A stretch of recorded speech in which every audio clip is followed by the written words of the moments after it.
Ciao! We're going to go to the harbor city of Messina. This is where a lot of the cruise ships come to. Now, even if you're not coming on a cruise and you're making Messina a destination place, it is a beautiful, very modern, very unlike other cities in Sicily, and there's a gorgeous, historical, the largest in the world, astronomical bell tower. It's an incredible experience to see what happens at noon.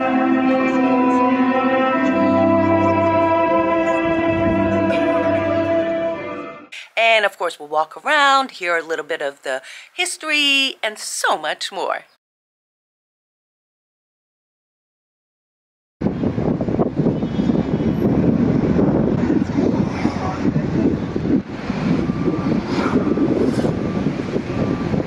Christina, so this town is a survivor town. I mean, we've got tsunamis, we've got earthquakes, we've got bombings. The three major ones. Here we have to speak of 1783, but the big tragedy took place in 1908, when we had first the earthquake and soon after the tsunami. 90% of the buildings were destroyed, 40% of the population died. We say of 7.2 on the Richter scale. The city was rebuilt, but after years and years of reconstruction, Messina was destroyed again by the bombings in 1943. So that's why we say that Messina, compared to the other Sicilian cities, is a really modern city. And so the symbol of the lion, they deserve it. Yes, because we need strength and we need to be brave here. Beautiful municipal building. The city of Messina, first conquered by the Greeks, was actually called Zancle, which means sickle, because the city is shaped naturally like a sickle. The main parts of the city are here by the port. There's a big cruise ship over there. We have the Duomo. We have the municipal building. A lot of the buildings you see here are very modern, and all of them are no more than 2 floors. And that's because of the new rules set by the government after the earthquake. And here is one of the largest and most complex astrological clocks in the world next to the Duomo.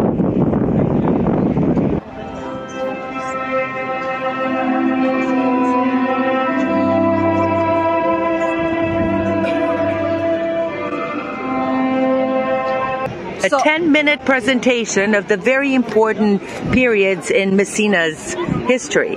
Can you give us 3 or 4 of the most important? Okay, first of all, it's important to know that it dates back to the 1933.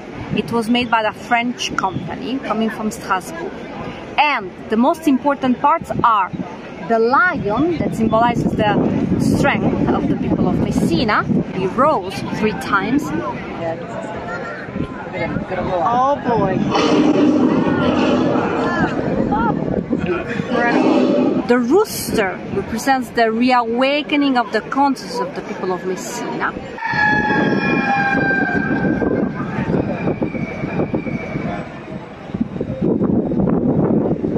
Then, when we have the Ave Maria of Schubert, we have the history of the construction of a church here in Messina, that the legend tells us that it was built because the Virgin Mary sent a dove to trace the place where to build it. And actually we see a dove tracing the place and the church coming out. Then we have the tradition of the Madonna della Lettura, that is the patron saint of Messina. So we have an angel leaving a letter to the Virgin Mary, making a bow. We have St. Paul making a bow. We have the ambassadors from Messina went to Jerusalem to meet the Virgin Mary. So this clock is a kind of summary of the civil but also religious history of Messina. I think my favorite part are the 2 women ringing the bell. Yes. So. And that's the story where they actually saved the men of Messina. Yes, because during one night they wanted to, Messina was besieged by the Angevins, so we speak of the French, and one night they wanted to give a little bit of rest to the men, But when they could see the French soldiers almost entering in the city, they began, first of all, to ring the bells of the church, and then throwing stones over the soldiers. And the commanders of this group of, well, brave women were Dina and Clarenza. So that's why they continue still today. And they were throwing stones down at the men, and they saved the men. Yes. Very brave women. My kind of women.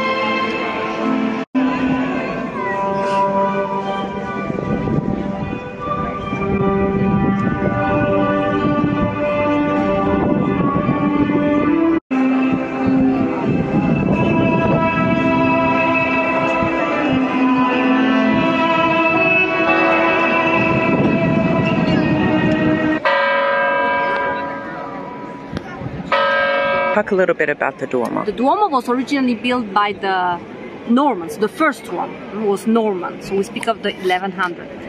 It has been destroyed and rebuilt more than once. And then down, almost at the top. She's the Madonna della Lettura. You see the Virgin Mary holding a lamp. And this is the chariot we carry in procession on June the 3rd.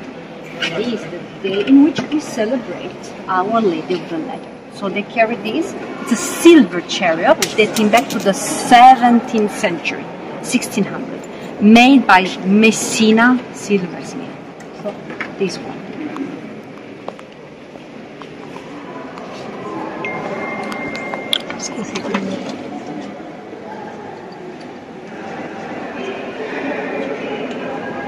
Second largest organ in Italy after Milan. This organ has 170 registered families of sounds. So that's this side is where the only original mosaic that exists. Actually, the Normans built this beautiful cathedral in the 1100s, and through the years, the tsunamis, the earthquakes destroyed it. And so the Lion Messina people keep rebuilding it. 1400s, around the 1400s this was built. So you can see the difference between that one and the more modern one. Imagine survived tsunami, earthquake, bombings. The only part of the cathedral that remained. See, we know how the roof was. So decided to do a copy. So it's a perfect copy of the 1260 wooden roof. This one. But Messina is also seen as a gateway because of its strategic location. Throughout history, it's played such an important role in Sicily's history especially.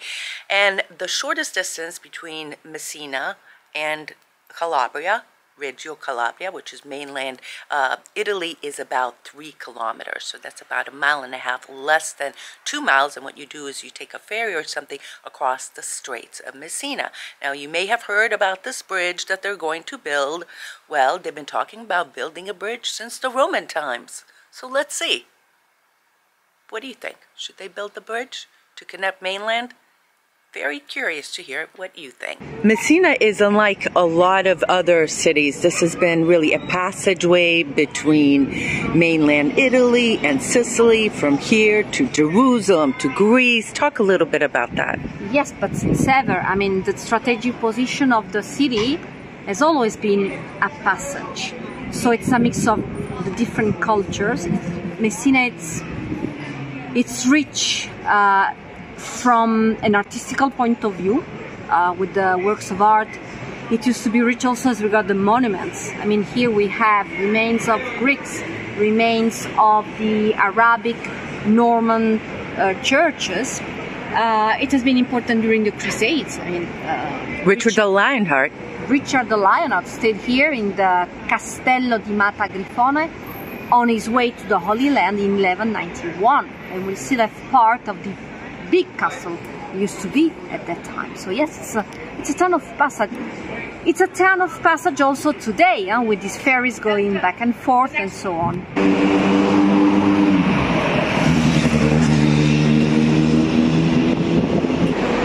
This is the chapel of the Catalan, of course, Spain, because of the people, the merchants that came here, was named for them. And I want you guys to look over here.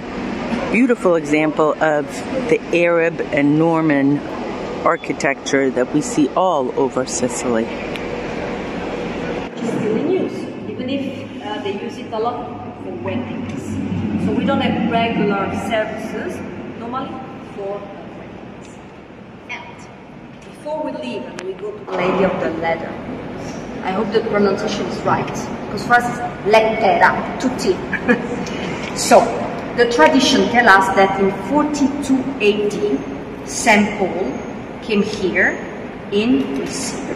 So 42 AD is the beginning of Christianity. We still speak of pagan divinities, but St. Paul arrived here and preaching the gospel, he converted the Christian religion, so the new religion, the people of Messina. He decided to send to Jerusalem, where the Virgin Mary was still living. These people of Messina decided to send there a group of ambassadors.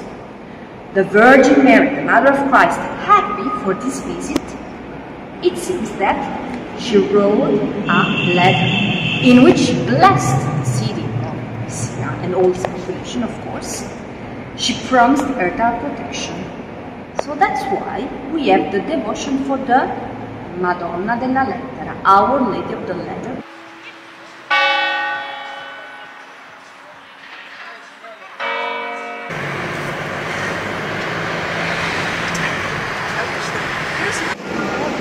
I love Messina. Alfred and I have put together a very special list that we both handpicked with items that we think you are going to love for your home. Now we're making very, very small commission, maybe 20-30 cents on each product, but these are products people always say, hey, what's the best olive oil, what's the best panettone, what's the best cream, what's the best pesto pistachio. We put this list together. It's on our Amazon page. It's You, Me, and Sicily on Amazon. Of course, I'll leave you a link down below, but even olive oil, even biscottis, just things that we know are quality and that you will enjoy in your home. Don Giovanni di Austria, 1571, and this is one of the original statues. So for Messina, that's a big wow to have an original statue. John of Austria, he's actually the illegitimate son of Charles V, and it demonstrates a battle that happened in 1571 when he defeated the Ottomans in the Battle of Leponata. And so over here they have the first lap are the reasons for the battle, and then over here the fleets are getting ready for the battle, and over here is the actual battle. The sickle, and even after earthquakes, tsunamis, bombings, the shape is always the same. So today we can, even if this is a map dating back to the 1573, you still recognize the monument. Here we have the Madonna della Lettura, what we could see a few minutes ago. The Duomo still today is here. What we don't have anymore are all the walls. You see this part here. Walls built by the Spanish from the 1500 to protect the city of Messina. The port is right off the exit. You just take it down here. Now, what a lot of people do is not stop in Messina, but go straight to Taormina. Taormina is about 1 hour from the harbor. So when you arrive by your cruise ship, it's about 1 hour from there. And I'm not even going to talk about Taormina because we've done many videos on our playlist, Explore Sicily. We had New Year's Eve there, many videos on Taormina. But what I will leave you with is a little bit of music at one of our favorite restaurants that we go to in Taormina.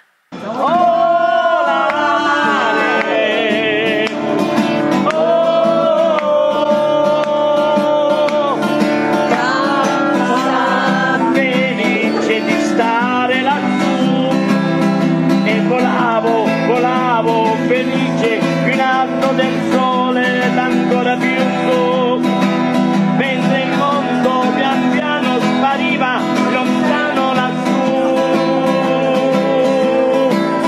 Una musica dolce suonava soltanto per me. Volare, oh, diventare dilettanti. Quando battutica cantare dei senti. Tutte le notti di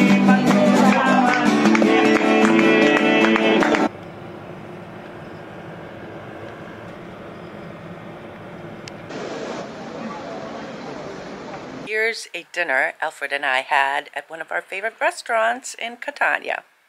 We're having the usual suspects here. We just devoured calamari, and here's the Nero di Sabbia. This is what you call heaven personified. The famed black ink cuttlefish pasta.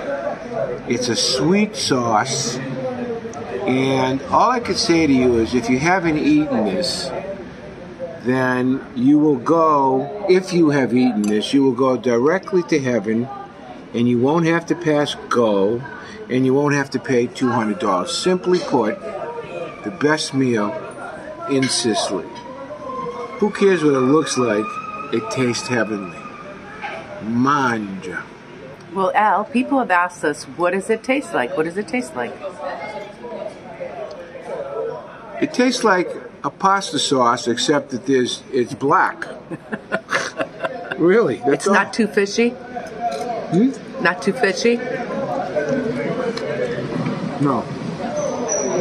So we just destroyed a little bit of calamari, fritti, fried, and now I'm having my cozzi, which I always have, zuppa di cozzi. Can I just tell you guys, before moving to Sicily, I didn't eat mussels. I didn't really know about mussels in red sauce. Now, it's like what I want to eat before going to the United States when I'm leaving. It's the best meal. Little salad, little vino. Okay, and so what does this taste like? Tastes like a little bit of marinado sauce. But here, let me tell you what makes this incredibly special. Take a look at the garlic, the parsley, and a little bit of olive oil. Buonissimo! Buonissimo! All right, we have exciting news. We're going to have a Mardi Gras, a February 4th to 14th festival tour of Sicily. We're going to go to all the beautiful sites, of course, like Taormina, Ortigia, Catania, Etna Towns, and so forth. The Sicilian Cart Museum, always a winner. And then we're going to go to Party, Carnival, and Aciriale, and also some events happening around San Agata in Catania. You're going to love it. www.youmeandsicily.com. Hope to see you here. Thank you so much for watching this video of You, Me, and Sicily. And you know, if you've enjoyed it, you want to see more content like this, hit the like, maybe subscribe to our channel, and we'll always see you back here. Every Sunday we publish a video and plus some extra ones, so enjoy it here. And thank you so much for watching this video of You, Me, and Sicily. Arrivederci. Ti voglio bene. Ciao.